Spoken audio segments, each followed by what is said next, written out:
5절까지 먼저 읽겠습니다. 스데반이 은혜와 권능이 충만하여 큰 기사와 표적을 민간에 행하니 리버디노 구레네인 알렉산드리아인 길리기아와 아시아에서 온 사람들의 회당이라는 각 회당에서 어떤 자들이 일어나 스데반으로 더불어 변론할세.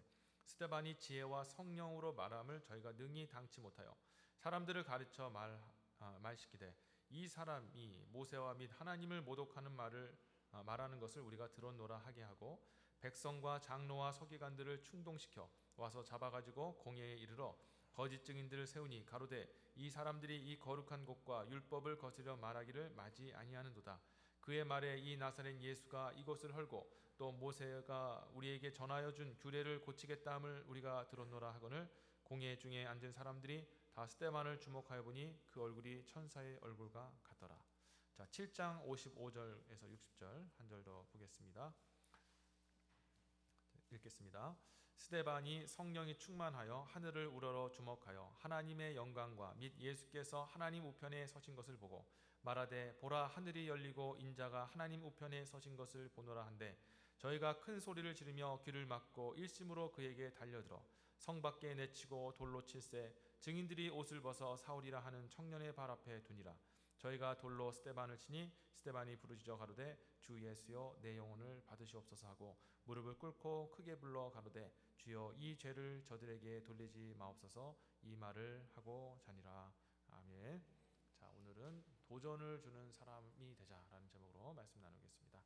아버지 하나님 감사합니다. 오늘도 귀한 생명의 말씀 전할 때 하나님 말씀이 우리를 움직이게 하시고 또 변화시켜 주시옵소서 감사하고 예수님의 이름으로 기도합니다. 아멘.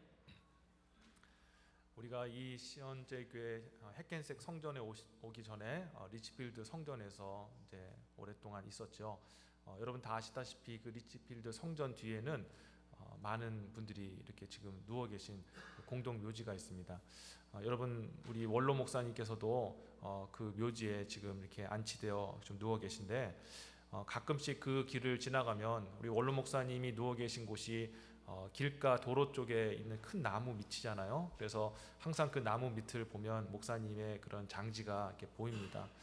지나갈 때마다 목사님 생각을 참 하게 됩니다. 아마 여러분들도 똑같지 않을까 생각이 돼요. 지나갈 때 우리 원로 목사님 이러셨지 하면서 이제 목사님에 대한 생각을 하게 되는데 저는 목사님과 참 추억이 참 많이 있었습니다. 뭐 한국에서 뵀을 때 그 추억들 같이 웃고 했던 그런 것도 있지만 특별히 제 마음속에 각인된 세 가지 기억이 있습니다. 어떤 기억이냐면 제가 첫날 부임해서 이제 목사님하고 이제 같이 예배 드리고 있었는데 목사님이 안 보이시는 거예요. 그래서 어디 계신가 보니까 부엌에서 수세미로 그 가스레인지에 묻어있는 음식물 그 찌꺼기를 이렇게 막 닦아내고 계신 모습이 기억이 납니다. 그리고 두 번째 기억나는 모습은 저의 이제 설교 본문지는 좀 이렇게 생겼는데 이거에 딱 반만한 정도의 사이즈의 종이에다가 목사님께서 친히 큰 글씨로 이렇게 설교 본문을 이렇게 쓰셨어요. 그래서 제가 물어봤어요. 목사님, 이 설교 내용이 다 들어가십니까? 다 들어가지. 이제 그렇게 말씀하셨던 것이 기억이 나고요. 마지막 하나는 저희 RCA 교단 한인교협 목회자 이제 모임에서 이제 식사를 하게 되었는데 제가 식사를 조금 남긴 적이 있었거든요. 그때 목사님께서 저에게 하셨던 말들이 기억납니다. 목사님과 함께했던 원로 목사님과 함께했던 기억들이 그보다 훨씬 더 많죠. 그런데 특별히 이 세 가지가 제게 참 기억이 남았던 이유가 있습니다. 그 이유가 뭐냐면 목사님께서 그러한 모습을 보이면서 제게 결코 잊을 수 없는 메시지도 함께 같이 던져주셨기 때문이라는 거예요. 가스레인지에 묻은 음식물을 수세미로 닦으시면서 목사님이 저를 쳐다보면서 이렇게 말씀하셨습니다. 원 목사님, 목사는 끝까지 남아서 이렇게 책임을 지는 것이 목사입니다. 섬기는 것도 그렇게 해야 됩니다. 라고 말씀을 하셨어요. 제게 큰 그런 종이로 큰 손글씨로 쓰신 그 설교 본문지를 보여주면서 원 목사님, 설교는 너무 어렵게 하지 마시고 가능하면 쉽게 하시고 성도들이 적용하고 또 순종할 수 있도록 그렇게 하는 것이 목회자의 사명입니다. 라고 말씀해 주셨어요.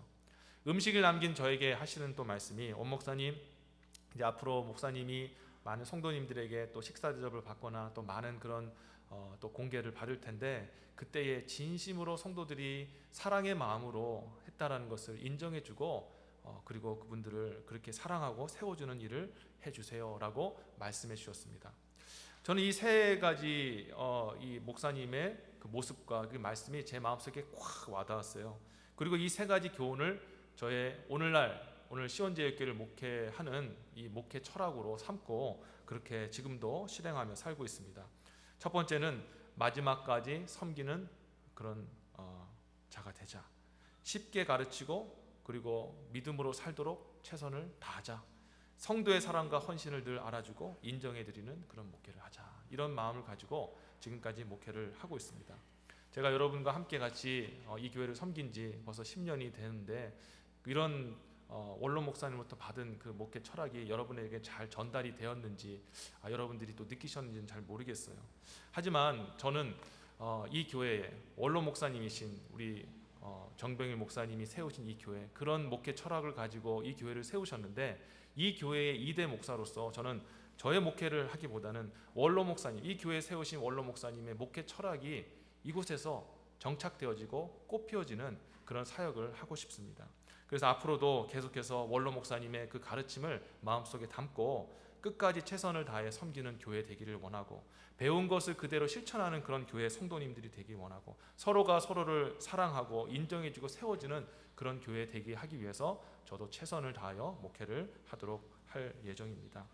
여러분, 원로 목사님은 비록 이렇게 소천하셔서 우리 곁에 계시지 않지만, 그러나 그분이 가르쳐준 그 교훈과 비전은 여전히 제 마음속에, 그리고 저희 목회를 통해서 저와 여러분 가운데 지금도 전해주고 있는 줄 믿습니다. 이렇게 한 사람의 그런 잊지 못할 교훈과 비전이 우리에게 새겨질 뿐만 아니라 그 교훈과 비전을 따라서 우리가 나아가게 되는 이 놀라운 힘, 이것을 우리가 뭐라고 표현할 수 있을까요? 바로 하나님께서 주시는 선한 영적 영향력이다라고 말할 수가 있는 것입니다. 마태복음 5장 13절과 14절에 보면 예수님이 저와 여러분에게 이렇게 살라 말씀하셨죠. 여러분 다 아시는 말씀입니다. 너희는 세상의 소금이 되라, 세상의 빛이 되라 말씀하셨어요. 저와 여러분의 사명이 무엇이죠? 사명이 바로 이 세상의 소금과 빛의 역할을 감당하는 것입니다. 자, 그러면 소금과 빛의 역할을 감당한다는 것은 어떻게 사는 것일까? 그 이후에 나오는 말씀을 통해 알 수가 있죠. 이같이 너희 빛을 사람 앞에 비추게 하여 저희로 너희의 착한 행실을 보고 하늘에 계신 너희 아버지께 영광을 돌리게 하라. 아멘.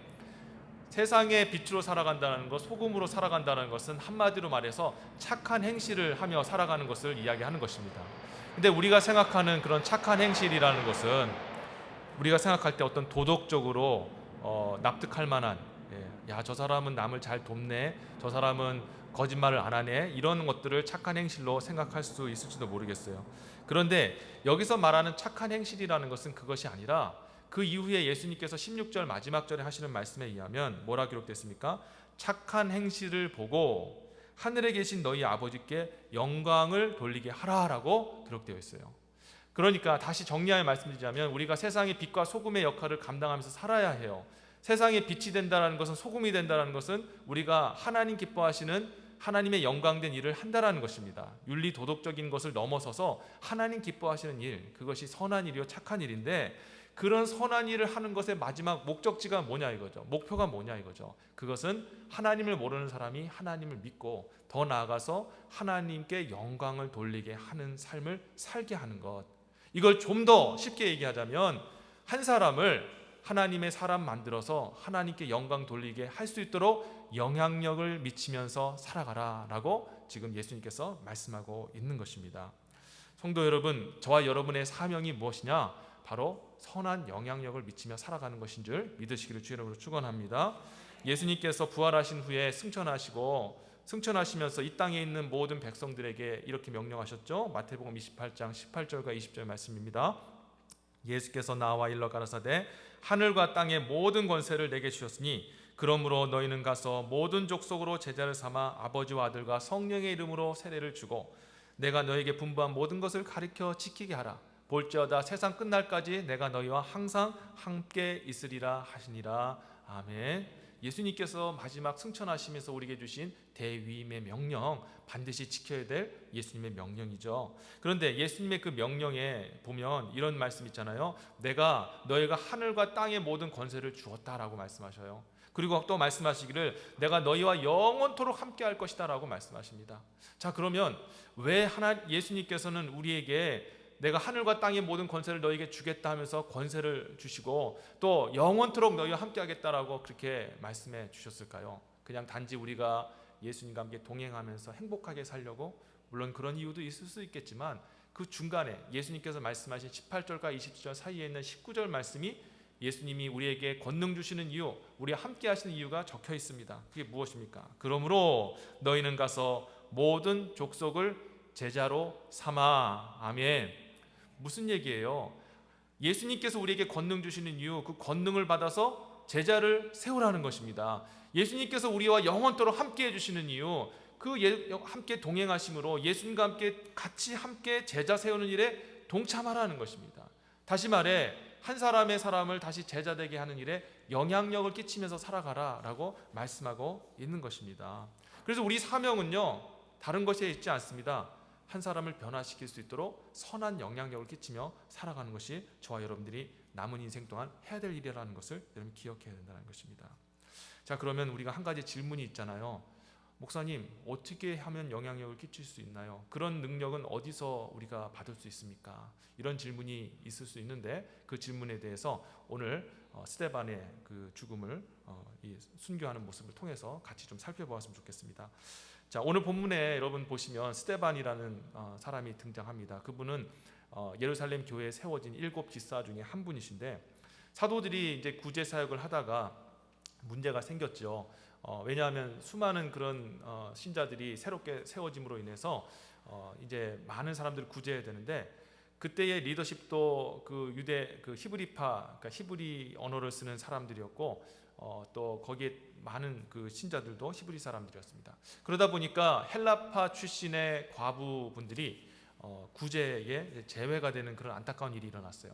그래서 이 헬라파 사람들, 성도들이 좀 들고 일어난 거죠. 어찌하여 우리 헬라파 출신의 이 과부들이 매일의 구제에서 이렇게 외면을 당하는가 하면서 교회가 이 히브리파와 헬라파가 이렇게 서로 반목하면서 깨어질 그런 큰 위기가 있었습니다. 그때 어떻게 했습니까? 사도들은 우리는 하나님께서 우리에게 주신 본연의 사명인 말씀 전하는 일과 기도하는 일에 전무하리라. 그러면서 이 일은 우리가 할 것이 아니라 세워진 7명의 집사가 이 일을 대신할 것이다 하면서 스데반을 위시한 7명의 집사님들을 세웠잖아요. 그러고 나서 성경에 보면 어떻게 기록되었습니까? 그 이후에 아주 아름답게 구제의 사역들이 이루어졌고, 그 결과 수많은 사람들이 다시 예수를 믿게 되는 교회 부흥의 놀라운 역사가 일어나게 되었잖아요.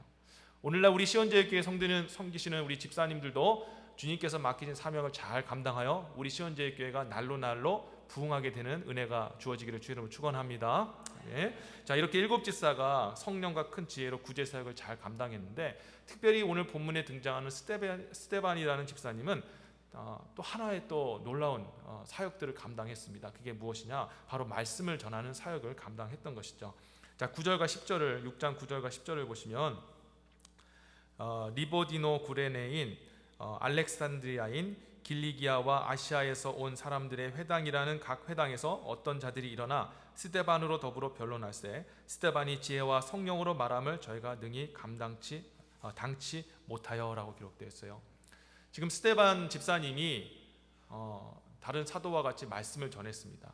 말씀을 전했는데 얼마나 말씀을 잘 전했냐면, 그 스데반의 설교를 듣고 뭔가 부딪힌 그 유대교에 속한 사람들이 일어나서 막 신학적으로 논쟁을 벌였습니다. 근데 그 논쟁 속에서 스데반이 전혀 밀림이 없이 그들과 함께 논쟁을 했고, 그들이 결국에는 스데반의 이 복음 선포와 하나님의 진리의 말씀을 듣고 그들이 감당치 못했다. 결국에는 유대교 사람들이 지고 말았다라고 이렇게 기록이 되어 있습니다. 자, 어떻게 이렇게 스데반 집사는 말씀을 잘할 수 있었을까요? 어떻게 이렇게 사람들에게 말을 잘할 수 있었을까요? 그가 처음부터 말을 잘하는 은사를 받았기 때문일까요? 처음부터 설교자로, 집사이긴 하지만 설교자로 준비된 사람이었기 때문이었을까요? 그가 말하는 은사, 또 설교하는 그런 은사를 받았기 때문이 아니라 8절에 기록된 것 같이 그가 그렇게 사람들에게 하나님의 말씀을 온전히 전할 수 있었던 이유는 먼저 그에게 성령이 충만했기 때문이다 라고 기록이 되어 있다는 것입니다. 자, 8절 보시면요, 스데반이 은혜와 권능이 충만하여 큰 기사와 표적을 민간하게 행하니. 아멘. 은혜와 권능이 충만하다라는 게 무슨 말입니까? 성령의 충만함을 받았다라는 것입니다. 성령의 충만함을 받게 되어지면 하나님께서 말을 할 수 있는 능력도 함께 부어주시는 것입니다. 우리가 사역을 하다 보면, 주의 일들을 감당하다 보면 말을 잘하시는 분들이 있지요. 말을 잘하거나 설교를 잘하시는 그런 분들이 있어요. 예를 들어서 모세의 형 아론 같은 경우에는 어떻습니까? 모세가 하나님 앞에 부름받을 때, 모세야, 내가 너를 애굽 왕 바로에게 보내길 원한다, 너를 통하여서 이스라엘 백성들을 구원하길 원한다라고 사명을 주셨잖아요. 그때 모세가 뭐라고 얘기합니까? 하나님, 저는 말이 어눌한 자입니다. 다른 사람을 보내소서. 그럴 때 하나님께서 책망하시면서 모세에게 뭐라 말씀하셨어요? 말 잘하는 너희 형 아론이 있지 않느냐? 내가 너에게 아론을 붙여줄 테니까 그를 통하여 나의 말을 그에게 전하여 그로 하여금 전하게 하라라고 하시면서 사역을 감당하게 하셨어요. 아론과 같이 하나님께서 특별히 말 잘하는 은사를 주신 그런 사역자도 분명히 있습니다. 하지만 대부분 성경에 나오는 사람들은 말을 그렇게 잘하지 못하는 일반 범인이었습니다. 그런데 놀라운 일은요, 성경에 보면 하나님께서 말 전하라고 했던 사람들이 그 하나님의 말씀을 전할 때에 한 민족이 주께 돌아오는 놀라운 역사도 일어났고, 심지어는 수천의 사람들이 그 자리에서 우리는 어찌하면 좋을까 하며 주님 앞에 회개하고 예수 믿어 구원받는 놀라운 역사가 일어나게 되었던 겁니다. 어떻게 말을 은사로 받은 사람이 아닌데, 설교의 은사를 받지 않은 사람이 어떻게 한마디 했는데 그것을 통해 이런 기적이 일어나게 되었느냐? 바로 그들에게 성령이 임했기 때문이라는 것입니다. 예레미야 선지자는 하나님의 말씀을 전하다가 고초를 당한 사람입니다. 예레미야 선지자의 별명은 눈물의 선지자라고 하는데, 그 이유는 이스라엘이 멸망을 당할 때에 그때에 함께 했던 선지자입니다. 그런데 하나님께서 멸망하는 이스라엘 백성을 향해서 예레미야에게 어떤 말씀을 주셨냐면, 너희가 이제는 망한다, 너희가 곧 바벨론에게 멸망을 당한다라는 그 메시지를 전하게 하신 겁니다. 그 메시지를 전했더니 어떻게 왕들이 받아들였습니까? 당연히 화가 나죠. 이 나라를 위해서 괜찮을 거다, 이 나라가 그 모든 바벨론과 적군에 대해서 자유하게 될 것이다, 독립하게 될 것이다, 이런 얘기를 해줘야 되는데, 하나님의 사람이라고 하는 사람이 찾아와서 나라가 멸망받을 것이다, 70년 동안 고통을 받게 될 것이다, 고난을 받아야 살리라, 끌려가야 너희가 구원을 받으리라, 이런 말을 하니까 유대의 왕이 얼마나 화가 나서 그를 감옥에 가두고 모든 괴로움과 고초로 그를 괴롭게 했던 것입니다. 이때에 예레미야 같으면, 보통 눈치 있는 사람이라면 어떻게 하겠습니까? 입을 콱 다물고, 왕이시여, 제가 실언했나이다, 저를 용서해 주시고 이제는 다시는 그런 불길한 이야기 하지 않겠습니다 하고 입을 다물었을지도 모르겠습니다. 그런데 감옥에 있었던 예레미야가 예레미야 20장 9절에서 뭐라고 얘기했습니까? 내가 다시는 여호와를 선포하지 아니하며 그 이름으로 말하지 아니하리라면 나의 중심이 불붙는 것 같아서 골수에 사무치니 답답하여 견딜 수 없나이다 라고 하나님 앞에 기도하라는 거예요. 무슨 말입니까? 예레미야에게 성령이 임하니까 어떤 일이 벌어졌어요? 비록 내가 이 말을 전해서 왕에게 또다시 미움을 받고 심지어는 죽을 수도 있다 할지라도 나는 여호와의 이름을 선포하기를 원하며 그 이름으로 말하는 것을 아니할 수가 없다. 왜냐하면 내 심령이 답답하여 말하지 아니할 수가 없기 때문이다 라고 그렇게 이야기하고 있더라는 거예요. 여러분, 우리가 하나님의 말씀을 전하고 사람들에게 영향력을 끼칠 수 있는 위대한 하나님의 진리를 선언하고 예수 그리스도의 복음을 선언하는 것은 말 잘하고 못함의 은사에 달려있지 않고 성령 충만함에 달려있다는 것을 믿으시기를 다시 한번 축원합니다. 우리가 하나님의 영이 충만하면요, 우리의 심령이 불붙는 것 같이 정말 뜨거운 마음이 부어주는 줄 여러분 다시 한번 믿으시기를 바랍니다. 우리가 이 복음을 전할 때, 우리가 선한 영향을 끼치려고 할 때에 주저하잖아요. 목사님, 저는 말을 잘 못합니다.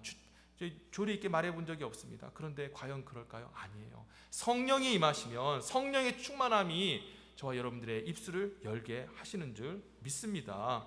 사도행전 2장 4절에 보면 성령이 임하잖아요. 120명의 문도들이 이 마가다락방에 모여서 열심히 기도했을 때 성령이 임하였습니다. 그리고 성령이 임했을 때 그들에게 나타난 첫 번째 현상이 무엇입니까? 사도행전 2장 4절 기록되어 있죠. 저희가 다 성령의 충만함을 받고 성령의 말하게 하심을 따라 다른 방언으로 말하기를 시작하니라. 아멘. 이게 뭐예요? 성령 충만함이 임하면 어떤 마음이, 어떤 현상이 일어납니까? 말하게 된다라는 것입니다. 말하도록 역사하신다라는 거예요. 성령은 반드시 어떤 사람으로 그 입을 열어서 반드시 말하게 하십니다. 이게 바로 성령께서 하시는 위대한 사역 중에 하나인 것입니다.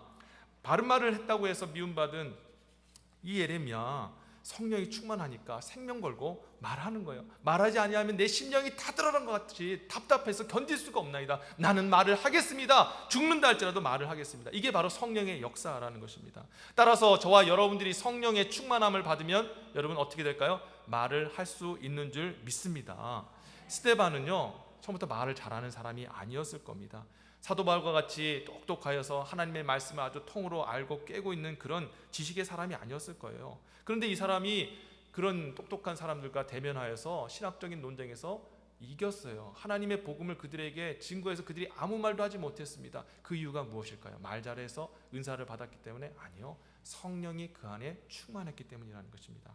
세상을 주님께 인도하고 그들로 하여금 하나님을 경배하게 하기 위한 그런 사명, 그런 영향력을 끼치는 저와 여러분들, 주님께서 주시는 그런 능력으로 입술을 열어서 그들에게 말하게 되시기를 다시 한번 축원합니다. 성령 충만함을 여러분 사모하세요. 말을 못한다고 할 때 말 잘하는 무슨 화술 배우는 그런 학원 찾아가는 것이 아니라 여러분 먼저 성령 충만함을 구하시길 바랍니다. 성령님 내게 오시옵소서, 내 마음을 당신의 영으로 충만하게 하옵소서라고 간절하게 사모하고 기도하면 우리 안에 이미 들어와 계신 성령께서 그 우리의 간절한 소망과 함께 크게 역사하시는 줄 믿으시기를 바랍니다. 사람들에게 그 복음을 전하는 것은 그게 은사받은 선교사님이나 이렇게 말씀 전하는 목사님, 훈련받은 목사님만 하는 것이지 아니요.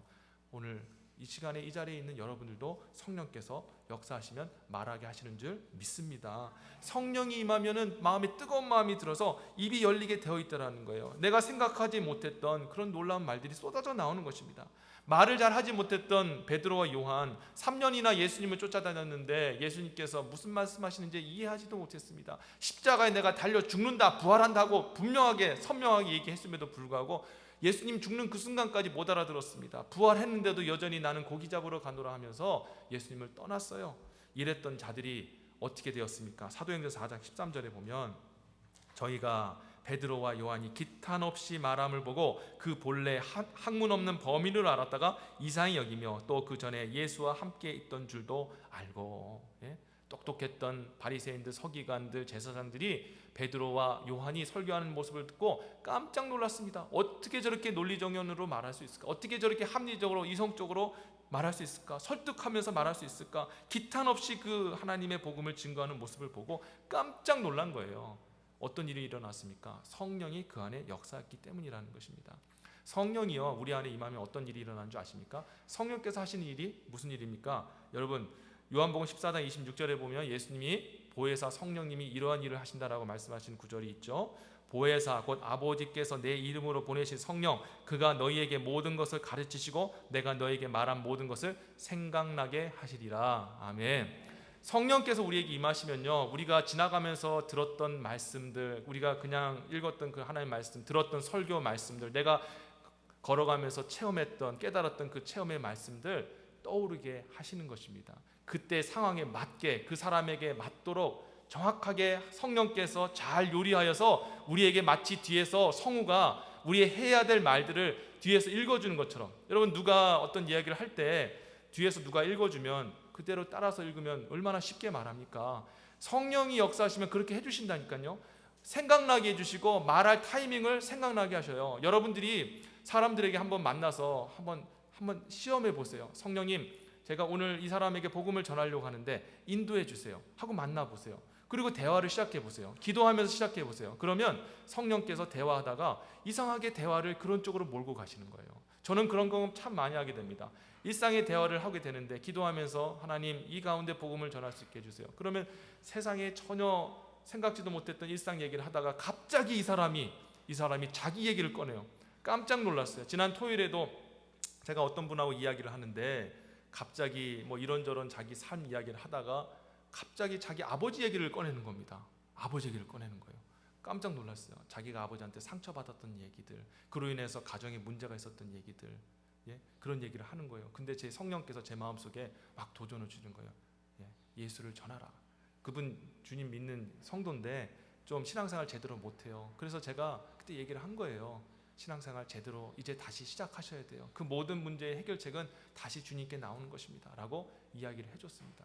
제가 지혜가 있어서 그런 말을 했을까요? 아니요. 성령께서 그렇게 대화를 몰아가신 것이고, 성령께서 지금 말할 타이밍을 나로 하여금 깨닫게 하셨고, 성령께서 정말 시기적절하게 그 사람의 영혼에 딱 맞는 말씀을 제 안에서 생각나게 하셨기 때문인 줄 믿습니다.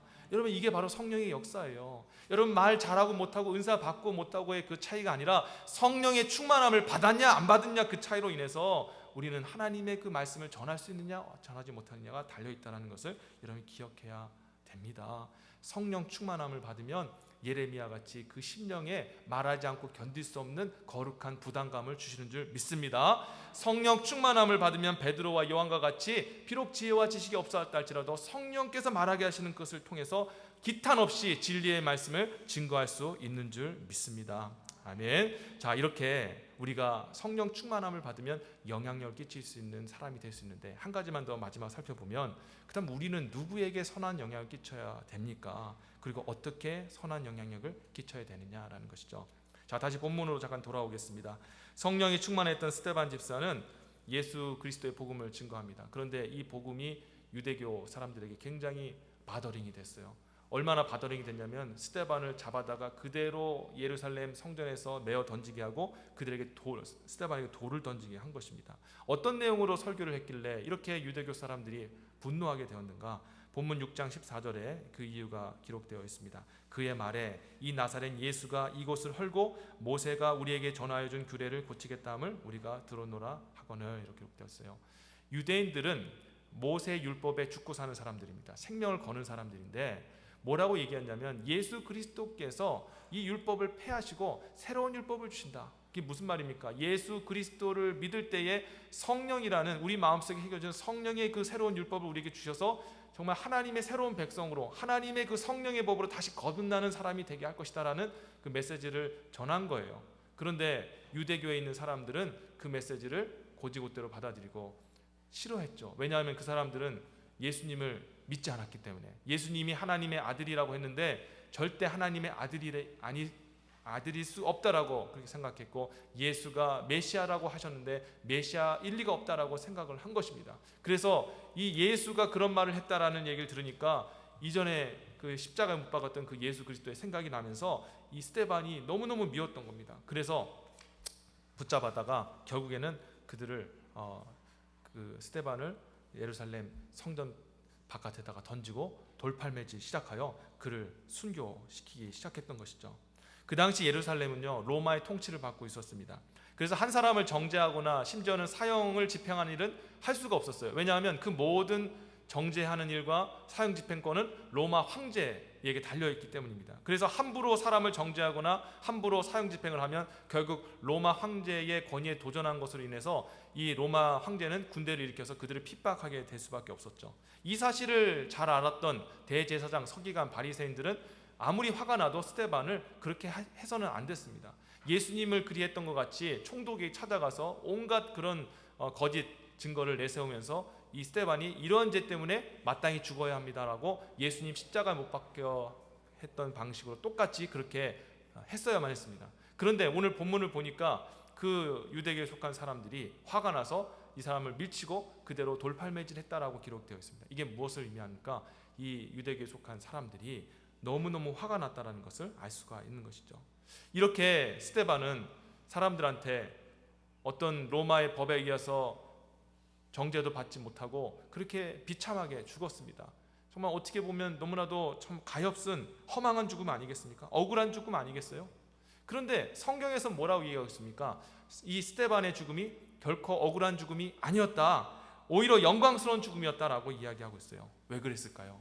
왜 스데반의 죽음이 영광스러웠을까요? 그 이유가 있죠. 바로 세상을 변화시켰던, 온 세상에 복음을 전했던 위대한 하나님의 종 사울의 마음속에 강력한 영향을 끼치는 그런 복된 죽음을 맞았기 때문이라는 것입니다. 여러분, 사도 스데반이 죽을 때, 돌 맞을 때 얼마나 아프겠습니까? 그래서 보통 사람들은 이렇게 머리와 몸을 이렇게 막으면서 웅크리면서 아마 죽었을 겁니다. 하지만 성경에 보니까 스데반이 어떻게 죽었다고 기록되어 있습니까? 본문 오늘 7장 60절 보니까 무릎을 꿇고 크게 불러 가로되 주여 이 죄를 저들에게 돌리지 마옵소서 이 말을 하고 자니라. 아멘.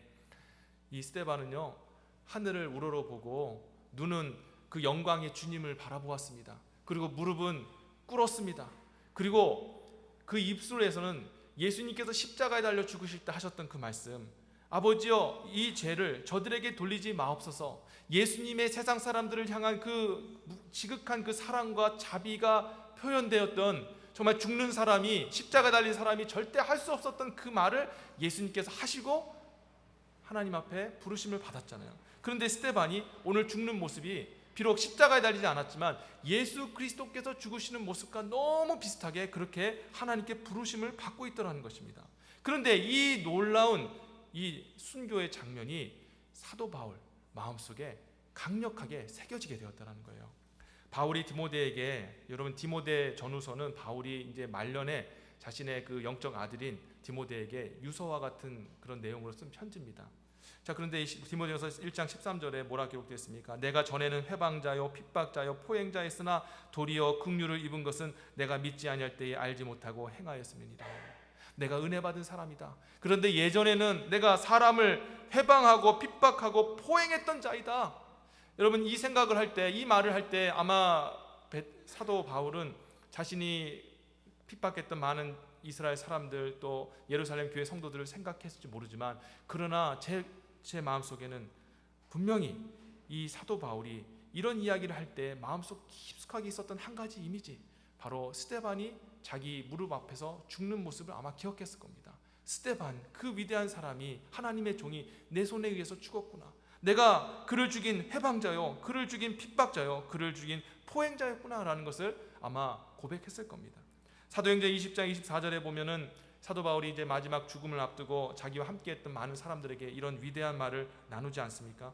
24절 보시면 나의 달려갈 길과 주 예수께 받은 사명 곧 하나님의 은혜의 복음을 증거하는 일을 마치려 하면은 나의 생명을 조금도 귀한 것으로 여기지 아니하노라. 아멘.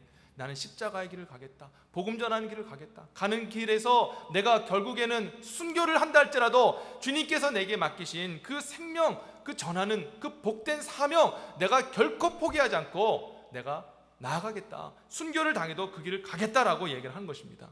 여러분, 이 사도 바울이 어떻게 이런 마음을 가질 수 있었을까요? 사도 바울 마음속에 그렇게 살았던 삶의 모델이 있었기 때문이죠. 그 사람이 누굴까요? 바로 스데반인 거예요. 스데반이 자기 앞에서 그렇게 억울하게 죽고 나아갔을 때 하늘을 우러보며 하나님의 영광을 보며, 그리고 무릎을 꿇고 입에서는 예수님이 하셨던 그 위대한 저들의 죄를 용서하여 주옵소서 하면서 세상을 품는 그런 영광스러운 죽음을 이 사도 바울이 보고 그 마음속에 그 스데반의 죽음이 마음속에 새겨진 거예요. 그 롤모델이 된 것입니다. 스데반의 롤모델은, 아니 사도 바울의 롤모델은 전 스데반을 생각해요. 이 롤모델이 있었기 때문에 사도 바울은 똑같이 얘기하는 겁니다. 나도 스데반과 같이 그 주님께서 맡기신 복음 전하는 사명을 끝까지 감당하고 죽는 그 순간이 있다 할지라도 나는 그 길을 가겠다라고 했던 것입니다. 성도 여러분, 스데반의 죽음은 허망한 죽음이 아니었어요.